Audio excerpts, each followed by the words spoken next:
que uma das maiores potências da atualidade foi derrotada por uma potência do passado.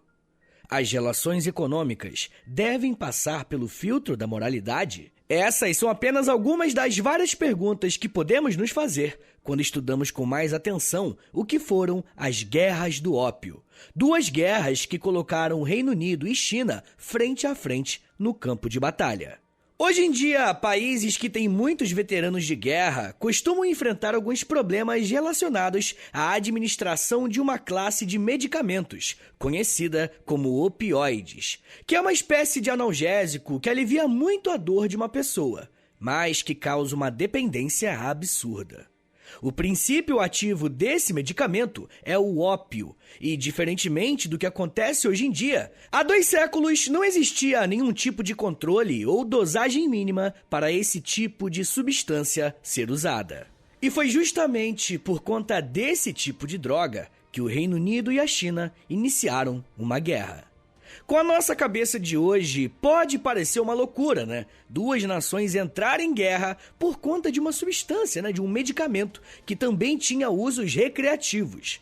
E para compreendermos como que isso aconteceu, vamos ter que nos transportar para o início do século XIX e em 2 movimentos diferentes. Primeiro, precisamos entender como estava o Reino Unido nesse período, para depois analisarmos como o Império Chinês estava se sustentando, para num outro momento entendermos como foi esse encontro. O início do século XIX foi um período bem conturbado para toda a Europa. Com as vitórias de Napoleão Bonaparte nos primeiros 14 anos desse século, o mapa do velho continente foi todo bagunçado e reformulado. Após uma série de mudanças, algumas nações conseguiram derrotar Napoleão e retomaram para si os seus respectivos tronos. Ao final desse processo, o país que melhor se adaptou às mudanças e teve mais condições de liderar o crescimento econômico que a Europa vivenciou foi o Reino Unido. Mesmo perdendo a sua principal colônia alguns anos atrás, o Reino Unido se consolidou como a maior potência do mundo, se sustentando em 2 pilares que se retroalimentavam: as revoluções industriais e o imperialismo. Conforme a industrialização do Reino Unido avançava, mais o Estado inglês trabalhava ativamente para a manutenção desse desenvolvimento. Uma das características da Revolução Industrial no século XIX foi o foco no mercado externo. E esse foco tinha como interesse adquirir matérias-primas para sustentar o aumento da população. E esse mercado externo também contribuiria para dar aos fabricantes um mercado consumidor ainda maior. Vai ser nesse contexto que uma série de países europeus vai começar a praticar políticas imperialistas e de dominação de países africanos e asiáticos. O processo é conhecido como neocolonialismo ou imperialismo europeu. Porém, sobre esse assunto, eu gostaria de chamar a atenção de vocês para um detalhe que muitas vezes passa desapercebido. Quando costumamos estudar o neocolonialismo, geralmente aprendemos que os países europeus se desenvolveram e enriqueceram e não tinham mais para quem vender. E por isso, meio que foram obrigados a conquistarem outros povos em troca de mercado consumidor e de matérias-primas. O que eu quero que você perceba é que muitas vezes esse discurso afirma que o neocolonialismo foi algo quase que inevitável. É como se os países europeus estivessem crescendo e do nada, fomos obrigados a invadir a África e a Ásia. Não é bem assim, né? Vocês percebem como esse tipo de narrativa esconde uma escolha política por parte dos países ocidentais? Se aproveitando de mais tecnologias e de um aparato bélico melhor, poucos países conseguiram dominar e conquistar diversas regiões da África e da Ásia. A superioridade econômica e militar do Reino Unido era tão grande que essa era a nação que mais possuía colônias ao redor do mundo. Olha só o que o escritor Roger Mason diz sobre isso, abre aspas. Em sua extensão material máxima durante a década de 30, o Império Britânico ocupava aproximadamente 1/4 da superfície de terra do planeta, habitado por 500 milhões de pessoas, na época, quase 1/4 da população mundial. Para onde quer que se olhasse no mapa do mundo, havia manchas vermelhas marcando o império no qual o sol nunca se punha. Fecha aspas. Claramente, o tom que o autor usa para se referir aos britânicos é bem crítico, principalmente quando ele cita as manchas vermelhas, fazendo uma referência ao sangue derramado dos países dominados.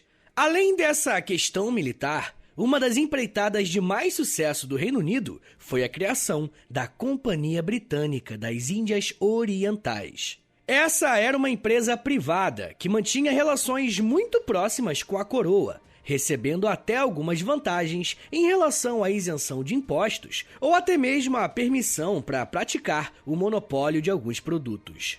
E um dos países em que as empresas britânicas mais estabeleceram relações foi a Índia. E eu nem preciso dizer que parte dessa relação foi acompanhada de muita violência e de repressão. O mercado indiano absorveu como nenhum outro os produtos britânicos. Alguns especialistas até chegaram a afirmar que a Índia foi uma nação completamente aberta ao mercado estrangeiro. Nessa balança comercial, a Índia vendia algodão e comprava tecidos do Reino Unido. E o fato curioso dessa relação é que a Índia comprava o produto acabado daquilo que eles mesmos tinham, que era o algodão. A elite indiana enriqueceu muito com essa parceria, ao ponto da Índia ser considerada a joia da coroa britânica. Porém, não foram todos os países asiáticos que aceitaram receber os produtos vindos da Inglaterra. E um grande exemplo disso era a própria China, que exportava para os ingleses seda, porcelana e chá, mas não compravam quase nada do Reino Unido. E há uma curiosidade aqui. Você provavelmente já deve ter escutado em algum lugar que os ingleses têm o hábito de tomar chá, né? O chá das 4 da tarde. Mas o que pouca gente sabe é que boa parte desse chá vinha da China. E vai ser por conta desse desequilíbrio nas relações comerciais que China e Reino Unido vão começar a se estranhar. Sempre que pensamos no neocolonialismo, no imperialismo praticado pelos países ocidentais, temos que ter em mente que essa relação não foi unicamente de exploração. E com isso eu não quero dizer que a dominação não existiu ou foi leve, não é isso. O que eu quero dizer é que os países que foram colonizados ou passaram a receber mais influência dos ocidentais também encontraram formas de resistir a esse processo. Em alguns casos, a resistência partiu para um conflito bélico, e em outros, foi apenas uma negociação política. Esse processo menos evidente aconteceu com a China. Como eu já contei para vocês em um episódio sobre o Império Chinês, esse país contava com uma monarquia muito antiga e com uma tradição cultural milenar. Só que o período em que a Inglaterra começou a avançar sobre a Ásia foi justamente no momento em que a dinastia chinesa Qing começou a entrar em declínio. Essa nova fase da monarquia chinesa será marcada por 2 fatores: uma rejeição ao Ocidente e uma divisão interna. Os problemas da China com o Ocidente vão começar com a visita de alguns missionários jesuítas no país ainda no século XVII, que chegaram na China e tentaram uma aproximação com o imperador Kangxi. Por muitos anos, a Igreja Católica, através dos jesuítas, conseguiu estabelecer ótimas relações com o imperador. Os missionários prestaram serviços à corte nas áreas da diplomacia, astronomia e cartografia. As coisas começaram a desandar quando outras ordens religiosas também quiseram entrar na China. Os franciscanos e os dominicanos também queriam espaço nessa relação com o imperador chinês, mas os jesuítas foram contra. Esse impasse acabou gerando um conflito maior entre as 3 ordens, e o imperador decidiu proibir o cristianismo na China em 1723. Essa proibição durou até o século XIX, e a China se manteve afastada dos assuntos e da própria cultura ocidental. Essa foi uma escolha feita para se protegerem daquilo que era estrangeiro. E um outro fator importante para entendermos a postura da China em relação à Inglaterra e agora se entender o seu declínio está nas disputas internas. Os imperadores que assumiram o país no início do século XIX não foram capazes de seguir com as propostas de reformas políticas que os imperadores anteriores tinham feito. Por conta disso, a partir de 1820, foi feita uma série de revoltas contra a dinastia Qing, que tinha como objetivo tirá-los do trono. Esse cenário enfraqueceu politicamente a China. E se você somar isso à recusa do país de receber itens estrangeiros, começamos a entender um pouco melhor como estava a relação da China e do Reino Unido nesse período. Mesmo que os chineses se recusassem a importar produtos estrangeiros, como eu disse, eles eram um dos maiores fornecedores de chá e tecidos para países ocidentais, principalmente a Inglaterra. Mas essa relação não estava nem um pouco vantajosa para os britânicos. A economia do século XIX entendia que, para ser saudável, você deveria ter uma balança comercial favorável. O que, em outras palavras, significa que você tinha que ter uma economia que vende mais a um país do que você compra dele. E quando o assunto era a China, essa conta não estava fechando. A Inglaterra comprava muito mais da China do que vendia a ela. Os ingleses começaram a perceber que essa relação poderia mudar caso conseguissem vender aos chineses um produto específico, o ópio. Essa substância que chamamos de ópio é extraída de uma flor chamada papoula, muito presente na Índia. Ao extraírem essa substância, ela poderia ser usada para fins medicinais ou para fins recreativos. Para pessoas que sofriam algum tipo de trauma físico causado por guerras ou por algum outro tipo de violência, tinham nesse remédio o alívio para sua dor. Da mesma forma que pessoas com doenças crônicas ou com a idade mais avançada, ao terem contato com a papoula, com o ópio, eles poderiam ter uma vida muito mais tranquila. E é claro que não podemos deixar de falar do consumo de substâncias como essa, como entorpecentes. Costumamos achar que o consumo de drogas é algo de cidades grandes e modernas, Mas isso não é verdade. Inclusive, o episódio para os apoiadores dessa semana é sobre a história das drogas, A relação das drogas com a humanidade. E se vocês quiserem ouvir esse episódio, é só assinar apoia.se/História em Meia Hora, que você vai ter acesso a esse episódio e aos mais de 60 episódios que já tem por lá, tá bom? Não se esquece, apoia.se/História em Meia Hora. Mas o que eu quero dizer com esse papo é que sim, o ópio era usado como uma substância que causava vício nas pessoas. Como a Índia era uma área de influência inglesa, o ópio era vendido pelos britânicos e já tinha um mercado consumidor bem consolidado na Europa e nas Américas. Só que os ingleses queriam mais. Eles queriam aumentar a quantidade de ópio vendido. Eles queriam um mercado consumidor tão grande que corrigisse a balança comercial que estava desfavorável lá na China. Foi então que o Reino Unido começou a pensar em estratégias para inserir o ópio na China, o país mais populoso do mundo. É claro que eles esbarraram naquele problema da China não aceitar produtos vindos do Ocidente, mas a forma que os britânicos encontraram de burlar essa questão foi através do tráfico ilegal.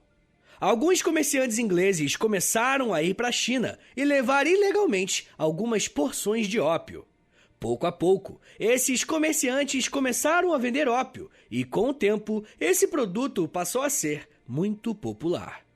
Como ele tinha taxas elevadíssimas de dependência, quanto mais pessoas usavam, mais elas necessitavam do produto.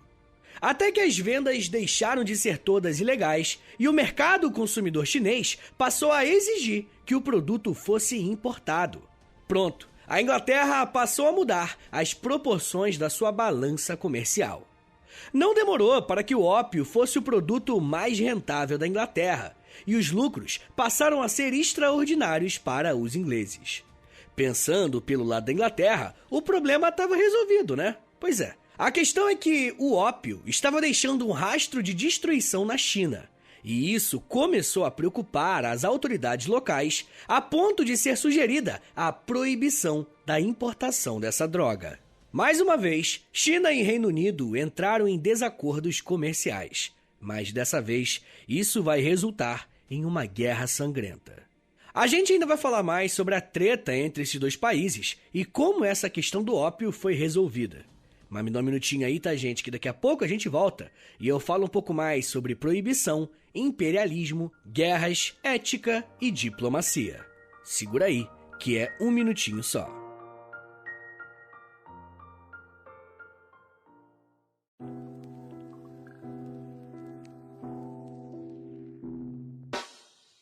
O História em Meia Hora é parceiro da loja. Acesse loja.com.br, é loja escrito L-O-L-J-A, e pesquise pelo História em Meia Hora. Lá você vai encontrar blusas, camisetas, regatas, moletons e muito mais produtos exclusivos do nosso podcast, tá? Só tem no História em Meia Hora e lá no site da loja. Tem uma blusa que é uma mistura do Lampião com a Kira, tem uma que é da Cadela Laika, tem uma que é o Street Fighter, só que com figuras históricas do Brasil. Gente, tem muita coisa irada por lá.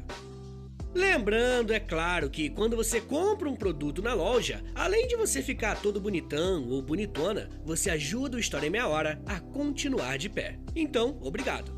Acesse agora loja.com.br e pesquise por História em Meia Hora. loja.com.br e digita na busca História em Meia Hora. Valeu, gente!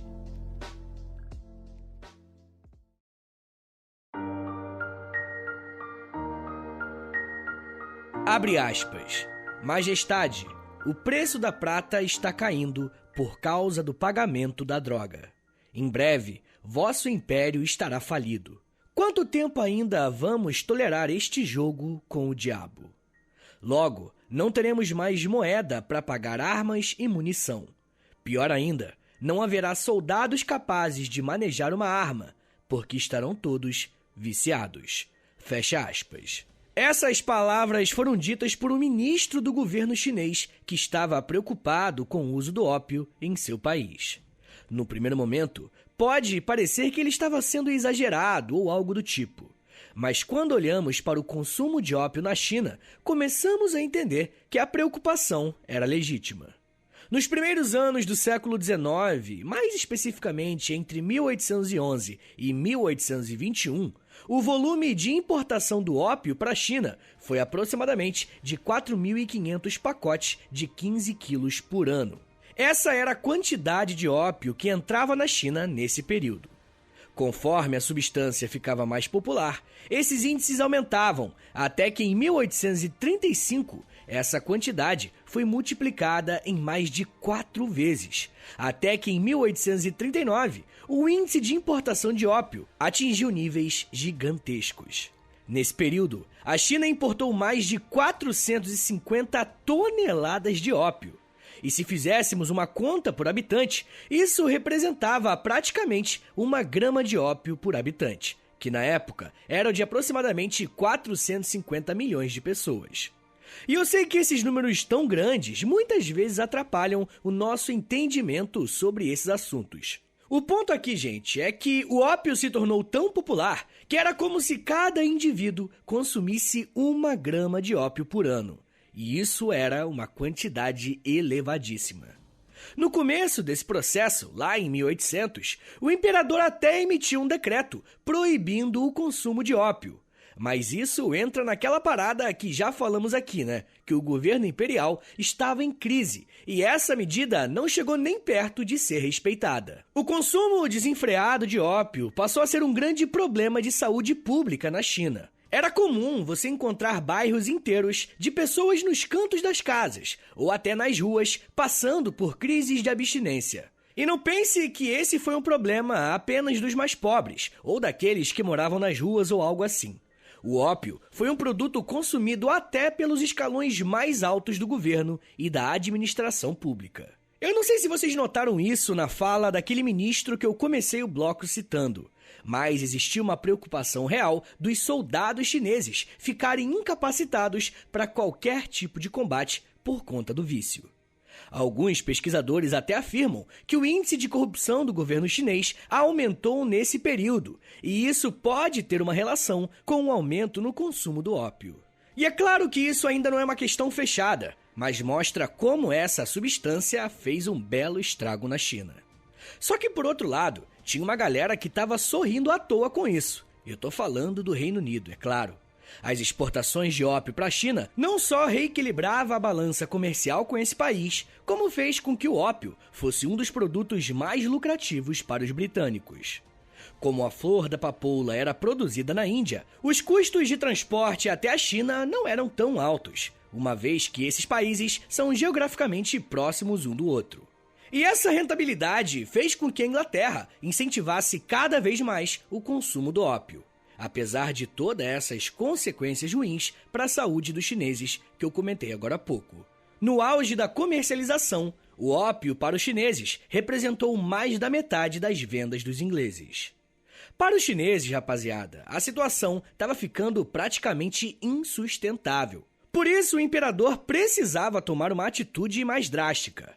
E foi aí que ele emitiu, então, um decreto no dia 18 de março de 1839, proibindo a entrada do ópio na China. E aí você pode pensar, pô, Vitão, o cara não escreveu agora há pouco um decreto sobre isso, que não deu em nada? Esse aí também não vai dar em nada. Pois é, essa era justamente a expectativa da Inglaterra. Uma lei proibitiva não era uma novidade na China, né? Como a gente já falou por aqui. A mudança de comportamento chinês se deu, na verdade, na vistoria e na fiscalização mais rígida dos portos chineses. A partir desse decreto, todo porto chinês teria um oficial do governo averiguando se a droga estava entrando ou não lá na China. E eu nem preciso dizer que essa atitude não agradou nem um pouco o governo britânico, né? O ópio era um produto tão lucrativo que qualquer redução nas vendas resultaria em um prejuízo enorme. Só que não demorou para que o decreto de proibição resultasse em uma tensão diplomática. Poucos meses depois do decreto imperial, alguns fiscais chineses encontraram uma embarcação que carregava mais de 20 mil caixas de ópio. E obedecendo às ordens, os funcionários do governo não só confiscaram essas caixas, como também destruíram toda a mercadoria. O governo britânico começou a pressionar os chineses por um ressarcimento desse valor que foi perdido, né? E também pela derrubada do decreto proibindo o ópio na China. Mas se as tensões já não estivessem grandes o suficiente, aconteceu um crime envolvendo esses dois países que fez tudo pegar ainda mais fogo. A cidade portuária de Cantão tinha uma embarcação inglesa atracada no porto. E até aí tudo bem. O problema foi que a tripulação do navio estava em um momento mais descontraído, né? Tava todo mundo bêbado. E por conta de algum procedimento padrão, um súdito chinês foi até a embarcação e após uma confusão, ele foi brutalmente assassinado pelos tripulantes ingleses. Essa era a crise que faltava entre os dois países. O comissário da cidade proibiu a entrada de qualquer inglês e o governo chinês pediu uma indenização da Inglaterra por conta desse assassinato. De um lado, temos a Inglaterra revoltada com prejuízo financeiro e do outro, temos a China tentando proibir a entrada do ópio e exigindo uma reparação por conta do assassinato. Essa situação foi o cenário perfeito que a Inglaterra precisava para poder declarar guerra à China por conta do ópio. Estava em curso, então, a Primeira Guerra do Ópio, iniciando ainda em 1839. Precisamos lembrar que no século XIX, a maior potência do mundo era a Inglaterra, tá ligado? Então, receber uma declaração de guerra como essa significava para os chineses que eles teriam grandes problemas. E foi isso que aconteceu. A guerra se iniciou com um embargo econômico, deixando todo o sul da China bloqueado para realizar transações econômicas. Quanto mais o governo chinês se recusava a derrubar as proibições ao ópio, mais o governo britânico ameaçava usar o seu poderio militar. No ano de 1840, o chanceler inglês Lord Palmerston decidiu que era hora de fazer uma forte ofensiva. Ele ordenou que uma frota de 16 navios de guerra britânicos fosse enviada para a região para lutar contra os chineses. Só que é aquela parada, né? A China não tinha a menor condição de vencer os ingleses, que tinham uma tecnologia muito mais avançada. O interessante é que a Primeira Guerra do Ópio foi entendida como uma demonstração de força e coragem por parte dos chineses, que tiveram que lutar contra uma potência muito mais poderosa. A derrota dos chineses se deu em 1842, com a assinatura de um tratado muito importante, o Tratado de Nanquim. Além de reconhecer a derrota nessa guerra, a China abriu 5 portos exclusivamente para os britânicos, que poderiam agora comercializar o ópio livremente.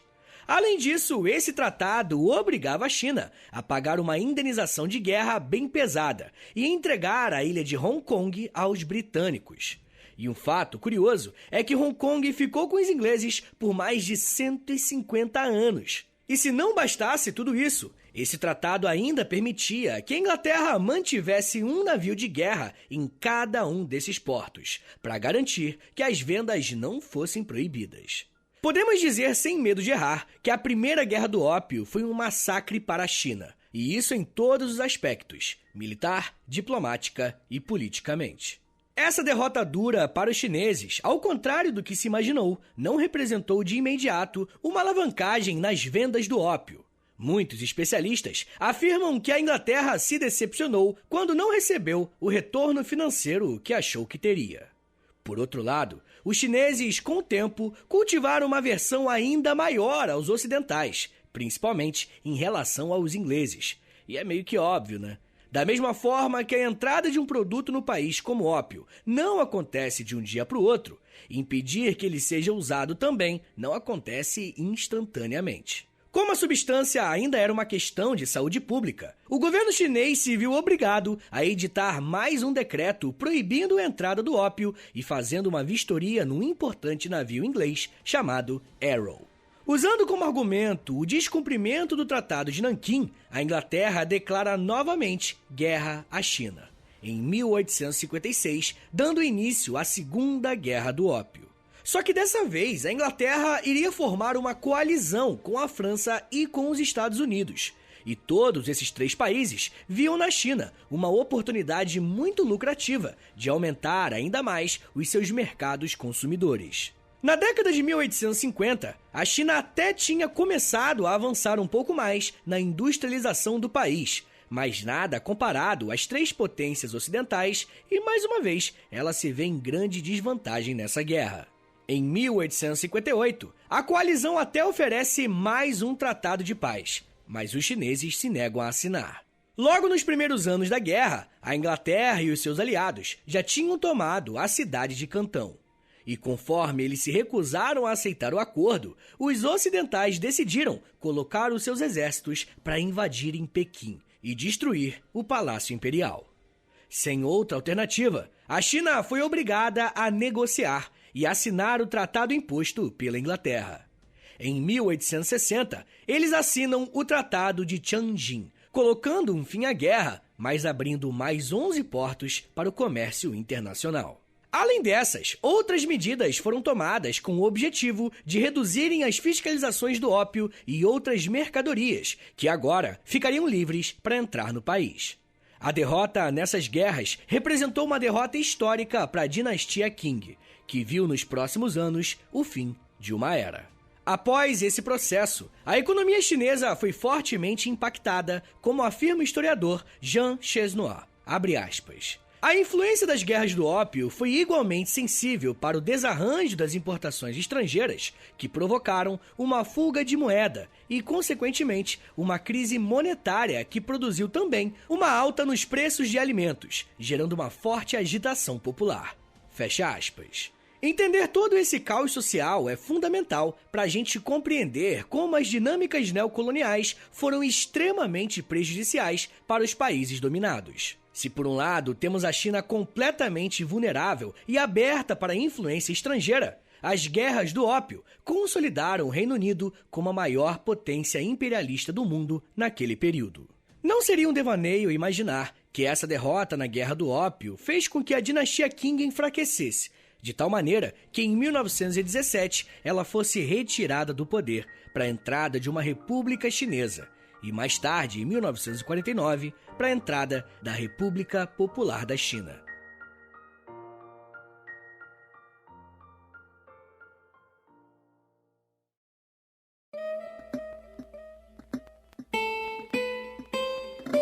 Senhores, muito obrigado por terem ouvido até aqui. Meu nome é Vitor Soares, eu sou professor de História e você acabou de ouvir o História em Meia Hora.